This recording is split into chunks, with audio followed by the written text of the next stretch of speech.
Hai Glam Lelaki, saya Amir Ahnaf. This is GL360.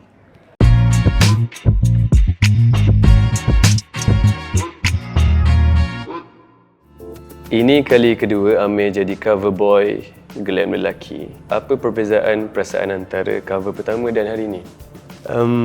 Perbezaannya adalah saya tiada kawan baik di sisi saya, Sky Iskandar. But this time around, Amir dapat explore and discover more of another side of me. Amir dapat try few outfits with a few directions and interesting. Best. Apa projek paling besar yang Amir sedang nantikan selepas Tarung Unforgiven? Ada teaser sikit. Ada few projects yang Amir boleh katakan adalah Baga, The Tomorrow Belongs to No One. Actually Amir dah shoot filem Baga ni 2 tahun yang lepas and Alhamdulillah tahun ni baru dapat pelepasan daripada Finas and insyaAllah akan ditayang di sinema around November. And Amir tak sabar nak tunjukkan another side of me. This is quite different from another character because of Amir shoot Baga dulu baru shoot Kapla High Council, Project Kaha. I can say this is the art house, a very indie films yang diproduce oleh Indigo Films, directed by Arif Zulkarnain, produced by Syafiq Yusof dan juga Syafiq Kyle. Yeah, let's hope for good, insyaAllah soon. Sebagai seorang pelakon, apa yang Amir cari dalam sesebuah skrip? Amir rasa the first thing yang Amir nak dan Amir sangat mencari dalam sesebuah skrip adalah something that can challenge me. Maybe Amir terlalu overthink on my past project.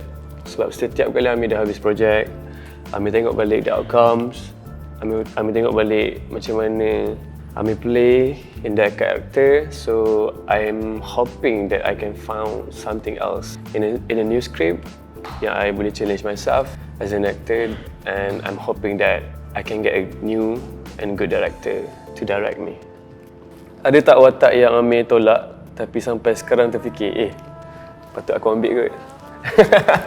Ada few yang Amir bukanlah tolak tapi disebabkan saya busy dan schedule tidak menepati cita rasa. Contohnya watak dalam From Segar With Love and then filem Gayung, ada filem juga dan juga drama. Tak ada rezeki, kita cari rezeki lain. Kalau diberi peluang untuk pegang satu genre untuk 5 tahun akan datang, apakah ia? Amir teringin nak jadi seorang karakter yang sangat patriotik, yang sangat memegang jiwa bangsa negara. Dan Amir rasa karakter tu dapat membentuk jati diri Amir yang lebih arah patriotism, arah jati diri sangat kuat, semangat ataupun romance, maybe genre romance, I don't know. Bila orang cakap Amir Ahnaf pandai berlakon, Amir rasa itu pujian atau pressure. Pujian, pressure at the same damn time. Pujian tu bagus, kita boleh ambil benda yang bagus. Even the constructive criticism pun, we can take it. Pressure tu sangat besar sebenarnya. Sebab setiap kali Amir dah habis shoot one project and then it's been on air, then adalah dapat feedback for me untuk improve the acting and dapat juga feedback yang bagus-bagus. It's just a matter of time di mana Amir akan rasa blank bila nak bawa karakter. Dan maybe at that time Amir realise yang, damn, I need to step up the game. I need to learn more because acting is an art kan, benda tu subjektif. Apa love language? Words of affirmation good. Kind words, respectful words, lovely words. Would you rather tunjuk gambar terakhir dalam galeri atau tunjuk message terakhir di WhatsApp? Apa kata kita tunjuk dua-dua? So, kita scroll, kita tunjuk gambar terakhir dalam galeri. Aha! Snap tadi, behind the scenes. WhatsApp terakhir Amir baru WhatsApp dengan dorang, The Davidson Group. Dorang tengah bincang nak beli helmet baru. Girlfriend tak ada. Kali itu yang korang tengah mencari kan? Tak ada. Tak ada orang nak saya lah.